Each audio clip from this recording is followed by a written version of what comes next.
नमस्कार. प्रधानमंत्री श्रमयोगी मानधन योजना. आता ही योजना खूप दिवसाची चालू आहे आणि याबाबत योग्य अशी माहिती साध्या आणि सोप्या भाषेमध्ये याचे कोणकोणते फायदे आहेत, याचा लाभ कोणता मिळते, कशा प्रकारे मानधन योजना आहे, याबद्दल आपण या व्हिडिओच्या माध्यमातून बघणार आहोत. तर पूर्ण व्हिडिओ बघा, कारण आपल्या आयुष्याचा महत्त्वाचा हा विषय आहे आणि एक प्रकारची चांगली योजना, अतिशय चांगली योजना आहे. तरी सर्वांनी साध्या आणि सोप्या भाषेमध्ये मी तयारी केलेली आहे. तर साध्या आणि सोप्या भाषेमध्ये आपण ऐका, लाईक करा, शेअर करा आणि जास्तीत जास्त लोकांपर्यंत पोहोचवा. धन्यवाद. चला मग सुरू करूया. प्रधानमंत्री श्रमयोगी मानधन योजना ही योजना असंघटित कामगारासाठी आहे. आता यामध्ये असंघटित कामगार कोणकोणते, तर असंघटित कामगार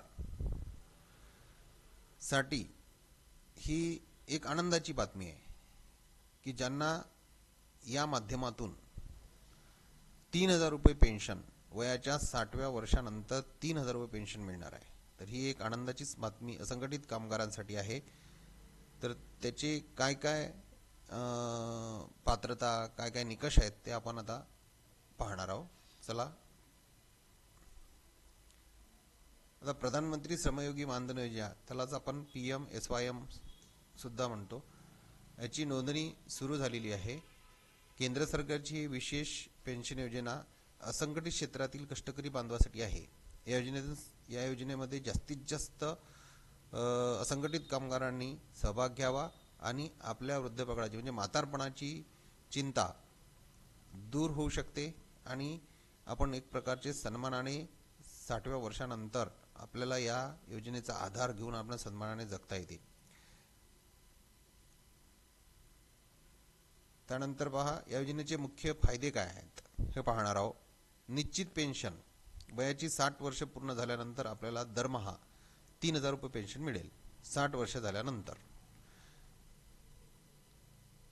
कौटुंबिक पेन्शन म्हणजे लाभार्थीच्या मृत्यूनंतर त्याच्या जोडीदाराला पेन्शनच्या 50% रक्कम सुद्धा वापस मिळणार आहे. आता सरकारी वाटा, यामध्ये तुम्ही जेवढी रक्कम भरता, उदाहरणार्थ एखाद्याने 55 रुपये भरले तर तितकीच रक्कम म्हणजे 55 रुपये सरकार भरेल, तुमच्या खात्यामध्ये 110 रुपये जमा होणार. म्हणजे तुम्हाला प्रीमियम सुद्धा कमीत कमी गुंतवणूक करायची आहे, म्हणजे महिन्याची गुंतवणूक सुद्धा सर्वात कमी आहे. आता आपण जर 55 ते 200 रुपयापर्यंत जर म्हणजे बचत करू शकलो नाही तर मग आपल्या आयुष्याचा आधार कसा बनेल, या उद्देशाने आपण ही योजना काढली पाहिजे. या योजनेचा आपण लाभ घेतला पाहिजे. आता प्रीमियम बाबतीत जर बघितलं तर वयानुसार आहे, म्हणजे 55 ते 200 पर्यंत याचे प्रीमियम पडते महिन्याची. तर म्हणजे 18 पासून सुरू होते, 18 ते 40 वर्षापर्यंत याची पात्रता आहे, आपण पुढे पाहणार आहे. तर वयानुसार ते 55 ते 200 असे पैसे त्यामध्ये आपल्याला गुंतवणूक करावे लागते. त्यानंतर याला कोण पात्र आहे, पात्रतेचे निकष काय, तर असंघटित कामगार, शेतमजूर, बांधकाम कामगार, घरकाम कामगार, रिक्षाचालक, फेरीवाले, विटाभट्टी, छोटे मोठे जे उद्योग करतात ते सगळे यासाठी पात्र आहे. त्यानंतर प्रवेशाचे वय किती, म्हणजे 18 ते 40 वर्ष, मी वर सांगितले की 18 ते 40 वर्षापर्यंत आपल्याला याला हा फॉर्म भरता येतो आणि 18 ते 40 वर्षापर्यंत आपला प्रीमियम पडते. 18 पासून 55 रुपये आणि 40 जास्तीत जास्त तुम्हाला मी सांगितलं या ठिकाणी पहा तुम्ही 200 रुपये, म्हणजे 40व्या वर्षी 200 रुपये पडणार.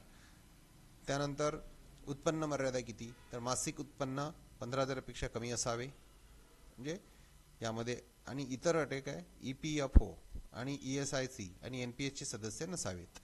त्यानंतर नोंदणीसाठी काय काय कागदपत्रे लागतात, आधार कार्ड, बँक पासबुक आणि मोबाईल नंबर हा आधारशी लिंक असलेला पाहिजे.